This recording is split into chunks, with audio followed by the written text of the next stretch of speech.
주님께서 여러분과 함께 요한이 전한 거룩한 복음입니다.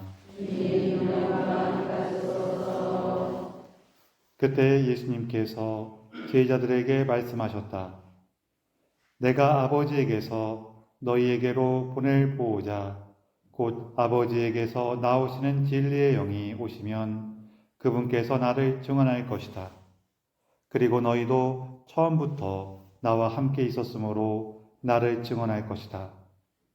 내가 너희에게 이 말을 한 이유는 너희가 떨어져 나가지 않게 하려는 것이다.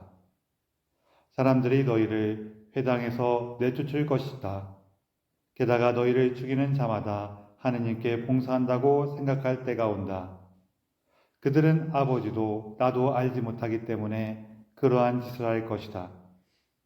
내가 너희에게 이 말을 한 이유는 그들의 때가 오면 내가 너희에게 한 말을 기억하게 하려는 것이다. 주님의 말씀입니다. 그리스도님 찬미합니다. 참미 예수님, 서로 인사를 좀 나누세요.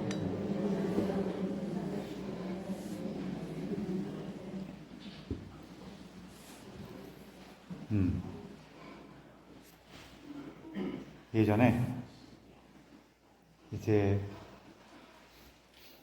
할아버지 연세가 많으시다 보니까 이제 더 기운이 없으시기 전에 좀 사진도 찍어놓고 했다가 나중에 돌아가시면은 영정사진으로 쓰는 게 좋겠다라는 이제 그런 얘기들을 좀 하셨대요. 그래서 이제 큰아버지께서 근처에 있는 사진관에 전화를 해갖고 영정사진 좀 찍을 수 있냐고 이렇게 물어봤더니 사진관마다 다 안 된다 그러는 거예요. 몇 번 거절당하시고 또 딴 데서 또 물어봤더니 거기도 안 된다 그러길래 몇 번 거절당했잖아요. 그래갖고 너무 화가 나갖고 아니 그 돌아가시기 전에 사진 찍으려고 그러는데 그 돌아가실 분 사진이라서 못 찍는 거냐고 막 화를 냈더니 사진관에서 그건 괜찮다고 그러더래요.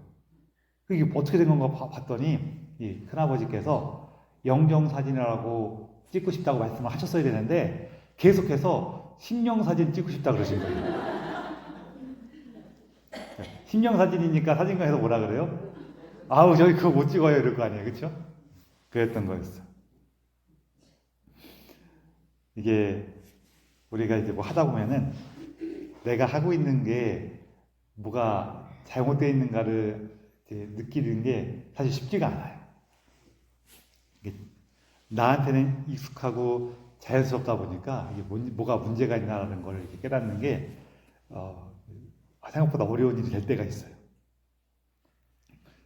지금까지 내가 해온 방식이 뭔가 한계를 겪거나 아니면 내가 이렇게 많이 좀 성장을 하면은 그때서야 좀 보이는 것들이 있어요. 오늘 이제 복음하고 독서를 좀 살펴보면은 초기 교회가 이렇게 지냈던 그 분위기를 좀 알 수 있는 게 몇 가지가 있는데요. 사도행전에서는 이제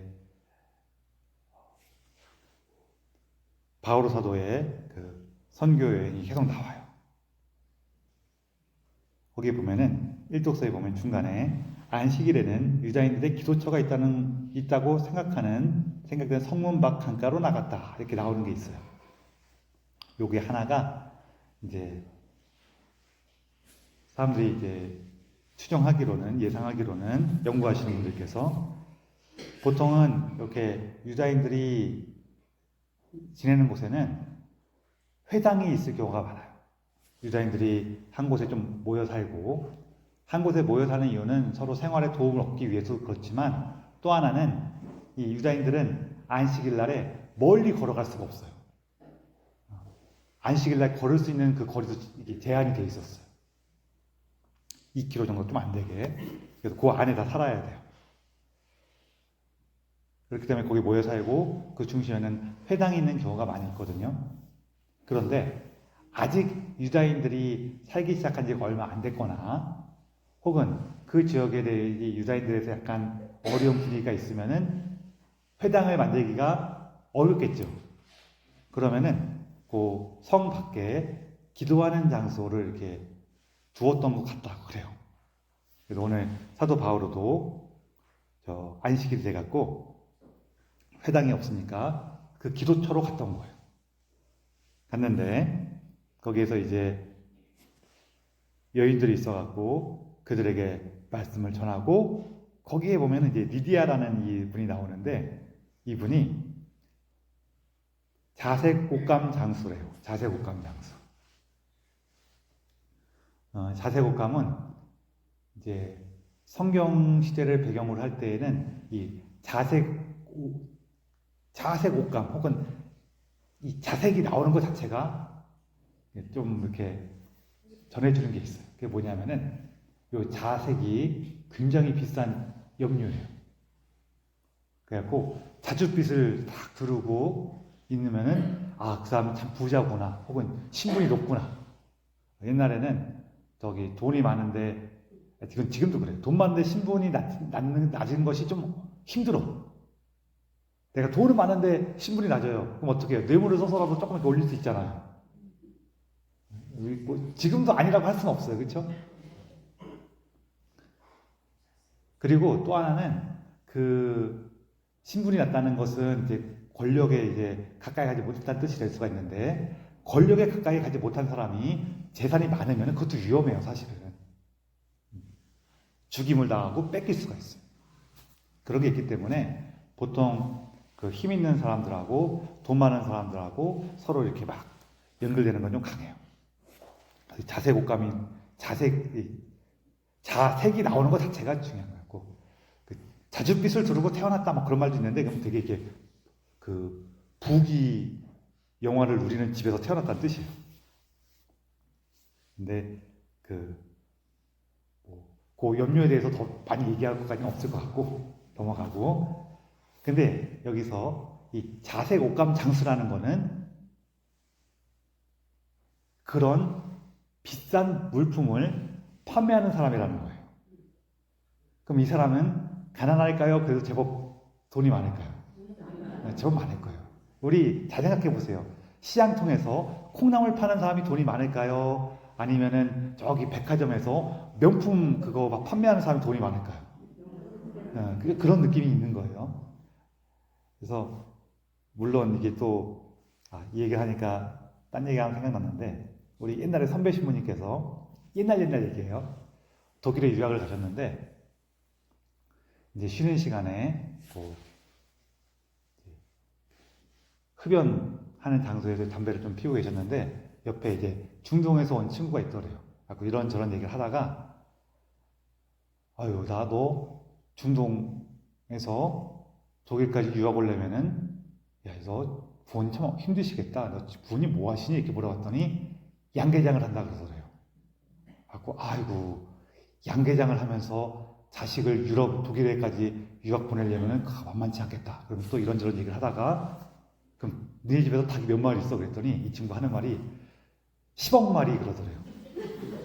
10억 마리. 10억. 10억. 여러분, 닭이 양계장을 하는데 닭이 10억 마리가 있으면 부자예요? 가난한 사람이에요? 그 닭 한 마리 1,000원씩 해도 얼마예요, 그게?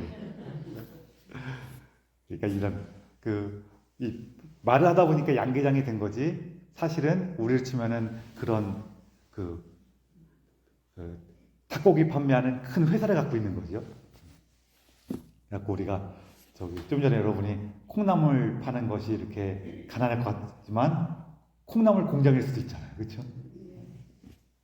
그게 생각이 났어요. 그래갖고 이 사람 이렇게 뭔가 명품을 파는 사람인데 지금으로 치면은 명품을 파는 사람인데 이제 여기 이 사람에 대해서 설명이 하나 더 나오는데 뭐냐면은 이미 하느님을 섬기는 이였다 이렇게 나와요. 이 표현이 조금 특별한 거예요. 왜냐하면은 이 리디아라는 이분이 유다인이었으면은 이런 표현이 없을 수가 있어요. 그리고 사실 유다인이었으면은 자색 옷감 장수가 되는 것이 좀 이렇게 만만치가 않아요. 왜냐하면은 이런 그 사치품을 판다는 거는 아무래도 이방인들하고 이게 접촉이 많겠어요, 적겠어요? 많단 말이에요. 그래서 유다인으로서 이방인들과 접촉이 많은 어떤 일을 하는 것이 쉽지만은 않아요. 물론 지역에 따라서 다르고 그 지역 이 유다인이 속해 있는 그 공동체에 따라 좀 분위기가 다를 수는 있는데 쉽진 않은데 거기다가 하느님을 섬기는 이였다라는 이 표현이 나온 게 아마도 이방인 출신이었을 거예요. 이방인 출신이었다가 하느님을 섬기는 이 곧 유다교로 개종한 사람. 이게 이방인 출신으로서 하느님을 알고 하느님을 따르는 사람이다가 이제 바울 사도를 만나서 예수님을 믿게 된 거죠. 왜 제가 이걸 좀 굳이 구체적으로 말씀드리냐면은 사도행전에 나오는 혹은 사도 바울의 편지에 나오는 이 초기 공동체의 선교 과정에 보면은 이방인 출신으로서 그리스도인이 되거나 세례받는 사람들에 대해서 여러 가지 조건을 거는 경우가 생겨요. 율법을 지켜야 된다, 뭐 할례를 받아야 된다 이런 규칙을 세우는 경우가 있거든요. 그게 이런 경우들 때문에 그래요. 원래 기존의 유다교에서도 이방인들의 유다교로 들어오는 경우가 있단 말이에요. 그래서 그 사람들이 율법을 잘 지키게 되면은 그 사람들 중에서 다시 그리스도인이 나타나요. 이 사람, 이렇게 하느님을 믿은 사람들 중에서 그리스도인이 된 사람들하고 처음부터 이방인이었다가 그냥 아예 예수님을 믿게 된 사람들하고 이 차이가 생기는 거예요. 그러다 보니까 초기 교회 때는 또 어떤 게 있었냐면은 구원받을 사람은 이방인이에요, 유다인이에요. 원래 유다인들이 생각할 때 이방인들은 구원을 받을 수가 있어요, 없어요? 없어요. 일단 유다교로 들어와야지. 이 유다교로 들어온다는 것 자체가 조금 이렇게 표현이 애매한데 이 종교라는 게 예수님 당시의 종교하고 우리가 생각하는 종교하고 똑같지가 않아서 그래요. 똑같지가 않다 그러니까 여러분 좀 이상하시죠?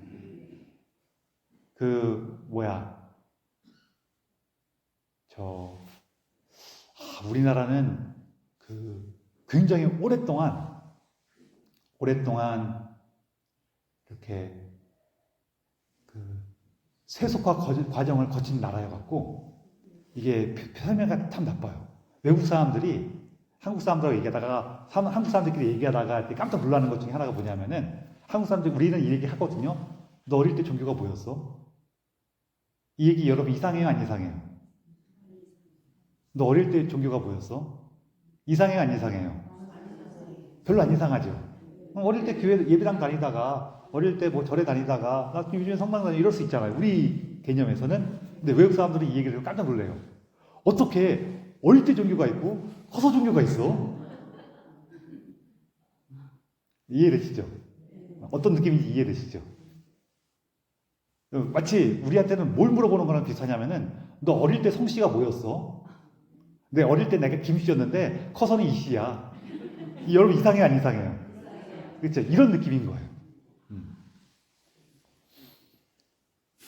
그러다 보니까 이게 예수님 당시에 그런 하느님과의 그러니까 우리가 종교를 간다는 것이 어떻게 표현하면 좋냐면은 내가 하느님과 어떤 만남을 갖고 어떤 말씀을 따르고 하느님의 어떤 뜻을 따르고 사느냐 이거에 대한 문제이기 때문에 이게 바뀔 수가 없는 거란 말이에요.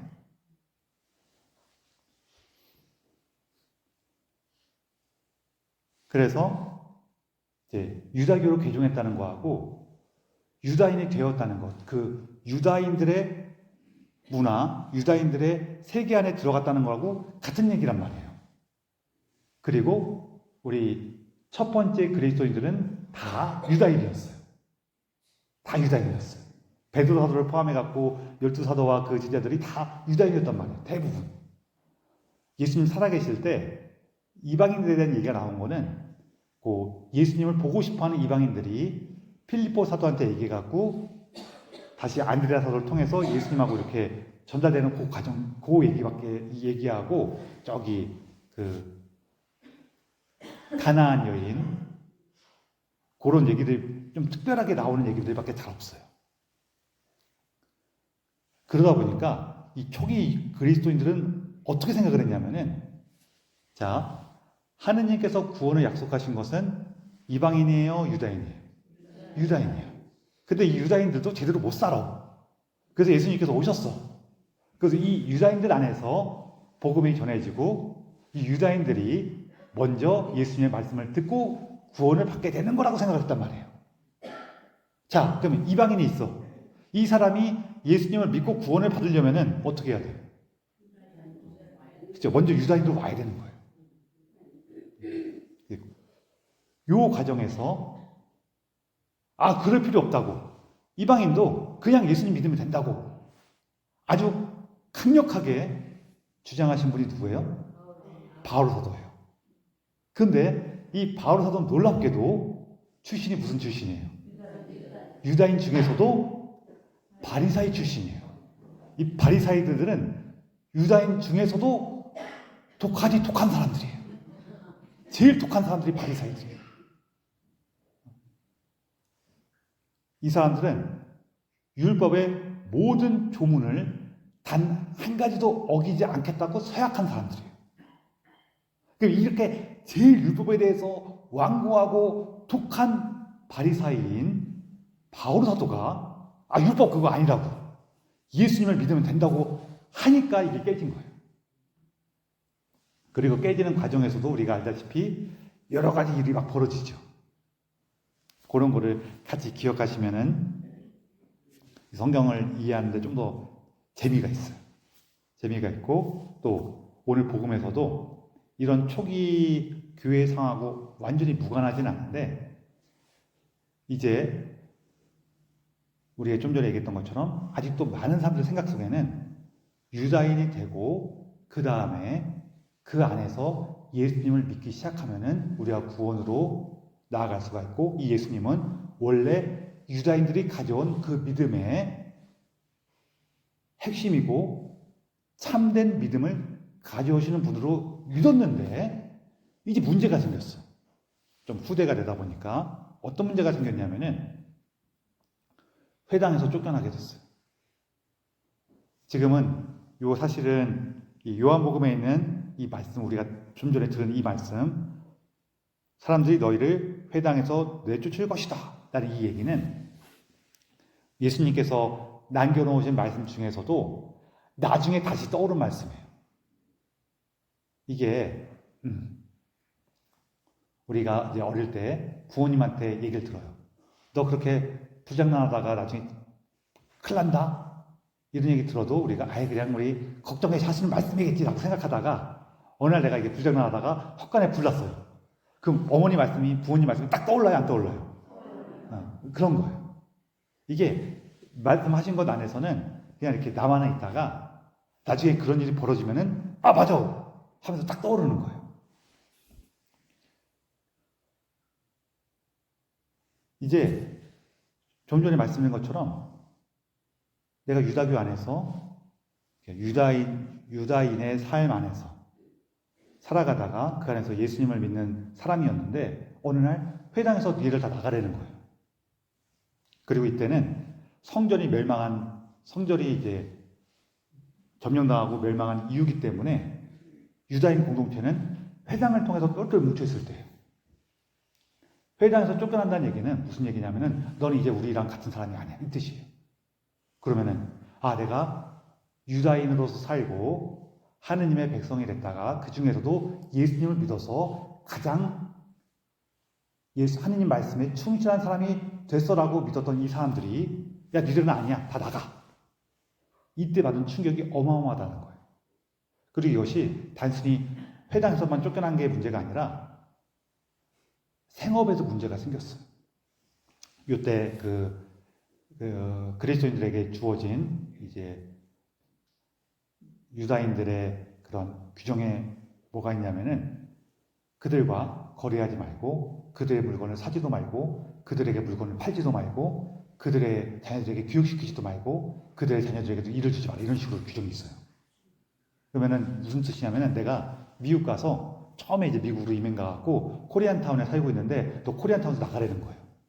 그리고 너 거래도 안 하고 내 애들도 교육도 안 시키고 일도 안 줘. 그런 문제가 벌어졌어요. 그러면서 뭐라 그래요? 내가 이렇게 하는 이유는 하느님을 충실히 따르기 위해서 이러는 거예요. 그런 문제 앞에서 써진 거예요. 그래서 이 내용들이 우리 초기 교회가 처했던 그 어려움들, 그리고 그 안에서 그럼에도 예수님을 믿고 따르기 위해서 자신의 이익과 삶을, 단지 이익 문제가 아니라 그 삶 자체를 완전히 내버리고 새롭게 하신 분들의 기록이란 말이에요. 예수님 말씀에 의지해서. 오늘날 우리한테는 이렇게까지 일이 벌어지지 않아요. 내가 예수님 믿는다 그래갖고 뭐 회사에서 잘리거나 그런 일이 생겨요? 그렇게 생기진 않아요. 근데 이 얘기는 이제 오늘날 우리한테는 조금 다른 것들을 주게 돼요. 내가 어떤 일을 할 때, 이게 하느님 뜻이야 라고 하면서 우리가 어떤 일을 할 수가 있거든요. 근데 이제 하느님 뜻이야 라고 얘기할 때에는 정말로 이건 하느님 뜻이니까 내가 하겠어 이런 식으로 표현되기보다는 이게 맞는 거야, 이렇게 해야지, 마땅한 도리로, 이런 식으로 우리가 표현하게 돼요. 이런 일을 조금 많이 겪을 때가 언제냐면은 이럴 때예요. 애들이 커서, 애들이 다 크면 어때요? 제가 이렇게 자라난 것은 부모님의 은덕 덕분입니다. 이래요? 아니면은 지가 잘나서 컸다고 생각해요? 지가 잘나서 컸다 그러면서 부모님 말씀 안 듣죠. 근데 저는 사실 아이들이 부모님 말씀 안 들을 때 그냥 부모님들께 하는 말이 있어요. 여러분이 자녀를 키우실 때 항상 다른 사람 말만 듣고 다른 사람들이 시키는 대로 하면서만 살아라 이렇게 가르치셨어요? 아니면은 자기의 꿈을 찾고 자기가 원하는 것을 위해서 도전하고 살아라 이렇게 가르치셨어요? 첫 번째요, 두 번째요? 두 번째죠, 그렇죠? 여러분이 그렇게 가르치셨기 때문에 애들이 내 말을 안 듣는 거예요. 그래서 애들이 커서 내 말을 안 들으면 안 들을수록 속은 좀 상하지만 어떻게 하셔야 돼요? 내가 잘 키웠구나, 그러시는 게 맞긴 맞아요.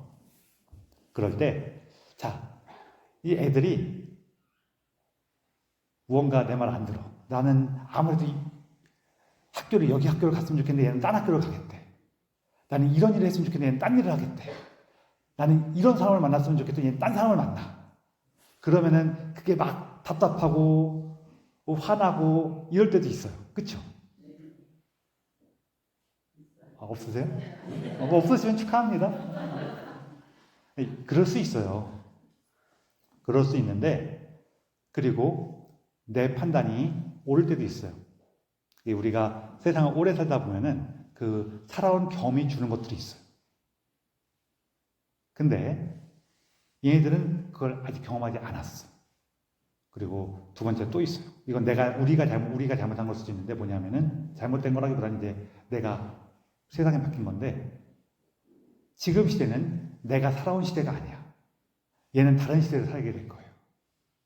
그럼 이거는 내가 맞을 가능성이 크겠어요? 아이가 맞을 가능성이 크겠어요? 아이가 맞을 가능성이 커요. 그런 것들은. 뭐 예를 들어서 특히 딸을 키우시는 분들은, 내 딸은 그래도 이제 좋은 안정적인 일을 하면서 돈을 잘 버는데 그 남자친구가 돈을 못 벌어. 일하는 것도 신성지가 않은 것 같아. 그러면 난 막 불안해요, 안 불안해요? 근데 딸한테 너 괜찮겠지 그랬더니 내가 벌면 되지 그래요. 그러면은 여기 계신 대부분의 어머니들은 되게 그게 어색하고 불안할 거예요. 그렇죠? 왜 그럴까요? 내 자식이니까 하는 것도 있지만 내가 살아온 시대는 남편의 경제력에 아내가 의존하던 시대였어요. 그러니까 그게 되게 어색한 거예요. 근데 지금은 이제 자기들끼리 벌어요. 그냥 같이 벌어요. 같이 벌거나 같이 벌다 보니까 아내가 더 잘 벌 수도 있어요. 나는 그 문화가 어색한 거예요. 그런 부분도 있어요. 아니, 그게 너 어떤 게 옳다는 뜻이 아니라 내가 경험하지 못한 세계를 얘네들은 살고 있다는 거예요. 그러면은 그럴 때 아, 이게 뭔가 어색하구나. 나는 뭔가 불안하구나 하는 것까지는 되는데 괜찮아. 그럴 수 있잖아요. 난 불안한데 뭐. 아니 세상에 해가 동쪽에서 떠도 난 해가 동쪽에 뜨는 게 불안해. 그럴 수 있는 거 아니에요. 그렇죠? 아니 해가 동쪽에서 뜨는 게 불안한 게 뭐가 잘못이에요? 아, 자기가 불안해갖고 자기가 힘들겠지. 거기서 해가 동쪽에서 뜨는 게 불안해 그래갖고 해는 동쪽에서 뜨면 안 돼! 이러고 있으면 그게 문제죠. 아, 난 이상하게 해가 동쪽에서 뜨면 불안하더라고. 맨날 불안해. 뭐 어때요? 아니, 자기가 불안한 거지 뭐. 아, 해는 동쪽에서 뜨는 거구나 라는 깨닫게 돼갖고 안 불안해지면은 기쁜 일이에요, 안 기쁜 일이에요? 기쁜 일이죠. 근데 나는 그걸 깨닫지 못해갖고 매일매일 불안해. 뭐 지가 힘든 거지 뭐. 그냥 그런 거예요. 근데 거기다 대고 해는 동쪽에서 뜨면 안 된다고 막 그러고 있으면은 그게 골치 아픈 거죠. 이해되시죠? 네. 그래서 우리가 이 세상을 살아가면서 내가 다른 사람의 경험과 삶에 대해서 잘 모른단 말이에요. 나한테 확실한 거는 뭐가 확실하냐면은 내가 보기에는 좋아. 내가 보기에는 별로 안 좋아. 이거는 확실해요. 그렇죠? 앞에 전제가 붙었잖아요. 어떤 전제? 내가 보기에는. 그러면 아주 자연스럽게 다음으로 이어져요. 뭐로 이어지냐면은 내가 하느님이냐? 나 하느님이에요? 하느님 아니에요? 하느님 아니에요. 난 잘못될 수도 있고 틀릴 수도 있고 좀 실수할 수도 있고 분할 수도 있지 뭐. 그거를 기억하는 거예요. 제가 이 두 가지를 꼭 말씀드리는데 뭘 말씀드리냐면 하나는 내가 하느님이 아니야. 내가 잘 모를 수도 있어. 이렇게 하잖아요. 그러면은 내가 아무것도 선택하지 않고 아무것도 판단하지 않으려고 그래요. 근데 그것도 잘못된 거예요. 그렇게 살 수도 없고 누가 와서 나한테 꽃을 한 송이 주거나 나한테 꿀밤을 한 대 때리는데 꿀밤을 주는 것도 괜찮은 거고 꽃을 주는 것도 괜찮은 거야. 이러면 어떻게 될까요? 꿀밤을 많이 맞아요.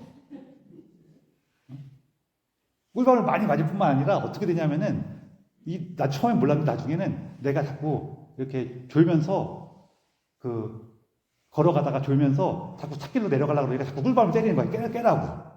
근데 꿀밤 때려서 쓸 수 있지. 꿀밤 때리는 것도 괜찮지. 그러면서 그냥 꿀밤 맞으면서도 계속 찻길로 가. 이러면 돼요, 안 돼요? 이런 경우가 생길 수가 있단 말이에요. 항상 그렇다는 게 아니라.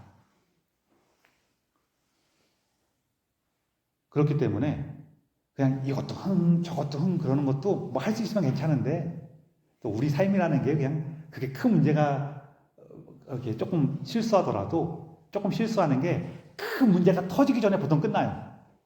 보통 죽어. 무슨 얘기냐면은 제가요. 저는 아이스크림 먹는 걸 되게 좋아하거든요. 아이스크림을 되게 좋아해요. 아이스크림을 되게 좋아하는데 아이스크림이 몸에 좋아요? 안 좋아요? 안 좋아요. 그래갖고 제가 아이스크림 먹는 걸 너무 좋아하지만 그냥 일주일에 한 개 정도 먹기로 했어. 일주일에 한 개도 먹으면 안 돼요? 제가 일주일에 한 개보다 많이 먹을 때도 있는데 그냥 그렇게 쳐봐요. 자, 그럼 일주일에 한 개 먹어. 아이스크림이 좋지 않다는 거는 우리 모두가 다 알지만 일주일에 한 개 먹는 거 정도는 죽을 때까지 먹어도 아이스크림 때문에 죽는 것보다는 그냥 내가 죽는 게 빠르겠죠. 보통 그렇다는 거예요. 제가 아이스크림 얘기했지만 우리 갖고 있는 여기 여러 가지 나쁜 습관들이 있거든요. 옆에 사람을 조금 미워한다든지 조금 뭔가 이렇게 손해보면 너무 속상해한다든지 뭐 이런 것들을 얘기하는 거예요. 그게 없으면 훨씬 좋겠지만 그게 있어도 내가 좀 이렇게 사는구나 하면은 죽을 때까지 이렇게 살아도 큰 문제 안 생길 수 있다는 얘기예요. 이해되시죠? 근데 뭔 얘기하다 또 이 얘기가 되네. 그래, 하여간 내가 좀 틀릴 수도 있어. 틀릴 수 있는데, 내가 틀릴 수 있어. 그러니까 나는 모든 걸 다 내려놓고 살아야 돼. 뭐 할 수 있으면 하는데, 그게 꼭 좋다고 얘기가 좀 애매해요. 그래서 반대로 이 얘기도 드리는 거예요. 뭐냐면은, 내가 느낄 때는 그래. 이게 좋은 건지 나쁜 건지는 내가 100% 분명하게 알 수는 없지만, 내가 느낄 때는 난 이게 좋아. 내가 느낄 때는 이게 좀 싫어. 이 정도는 할 수 있어도 괜찮다는 거예요. 거꾸로 이쪽으로 너무 가버리면 내가 좋다고 느끼는 것이 진리라 이러면 골치 아프죠. 그래서 그 사이에서 좀 우리가 왔다 갔다 하긴 하지만 이렇게 있을 수가 있어요. 다만 우리는 보통은 내가 믿는 것을 확고하다고 생각하는 경향이 있다 보니까 조금 김을 빼자는 거예요. 내가 보기엔 이런 거지. 그러면서 한 가지 정도는 좀 분명하게 있어요. 뭐가 분명하냐면은 내가 하느님 말씀에서 많이 벗어났다는 것을 알려주는 분명한 징조가 하나가 있는데요. 그게 뭐냐면은 이거예요. 우리 예수님 돌아갈 때 보면은 빌라도가 도대체 이 사람이 뭔 죄를 졌어? 내가 보니까 뭐 좀 정신 나간 것 같긴 한데 죽일 것까지는 없는 것 같은데? 라고 하니까 유다인들이 뭐라 그래요? 백성의 지도자들이 우리 율법에 따르면은 그 자는 죽어 마땅합니다. 그래요. 그런데 율법이라는 것은 하느님의 가르침이죠. 하느님의 뜻이에요. 그렇죠? 하느님의 뜻에 따르면은 그 자는 죽어 마땅합니다라고 얘기한 거예요. 그런데 하느님은 생명을 살리시는 하느님이실까요? 생명을 죽이는 하느님이실까요? 살리시는 하느님이에요. 그래서 내가 하느님의 뜻을 따른다고 여겨질 때, 혹은 내 삶이 이 길이 옳은 길이야, 이 길이 분명한 거야 라고 느껴질 때 그것이 생명을 주는가.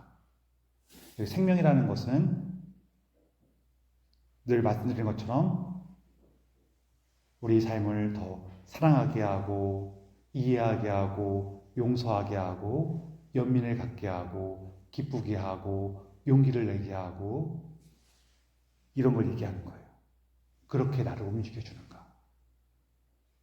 그때 우리는 그것이 하느님의 뜻에 가깝다는 걸 알죠. 근데 거기에서 멀어지고 있으면은 내가 보기에는 이게 분명해 보이는데 왜 주님의 생명의 말씀에서 멀어지고 있지? 라는 걸 좀 돌아봤으면 좋겠어요. 특히 이게 분명히 올바르고 맞는 거긴 한데 생명을 죽일 때가 있어요. 이거는 그 농사 지으신 분들은 금방 아시는데 이렇게 농사 지을 때 이렇게 작물들한테 거름 주고 이러는 거는 필요한 거예요? 안 필요한 거예요? 근데 조금만 싸게 해서 거름을 이만큼 줘. 그럼 어떻게 돼요? 죽어요. 어린아이한테 뭔가 세상에 대한 교육을 가르치는 거는, 그러니까 우리 클 때 예를 들면 구구단 외우게 하는 거는 도움이 될 수 있어요. 근데 여기 6개월짜리 애한테 구구단을 외우게 하는 거는 어떻게 돼요? 좋은 일이 아니에요. 그렇죠? 막 태어난 일주일 된 애한테 걸음마를 시키는 거는 좋은 일이 아니에요. 무슨 얘기인지 이해되시죠? 그 사람의 성장에 따라서 그 사람이 얼만큼 하느님 안에서 나아갈 수 있는 준비가 되는지에 따라서 좀 다를 수가 있어요. 그래서 그런 것들만 좀 조심하시면 참 좋을 거예요. 그래서 여러분, 성령께서 우리와 함께 계시면서 우리에게 힘을 주실 때 그것은 우리를 생명으로 나아가게 합니다. 생명을 주시는 하느님께서 우리 안에서 우리에게 하느님의 말씀과 뜻을 일러주시기를, 그리고 내가 그것을 귀여겨 들을 수 있기를 청하면서 이 미사를 봉헌합시다. 아멘.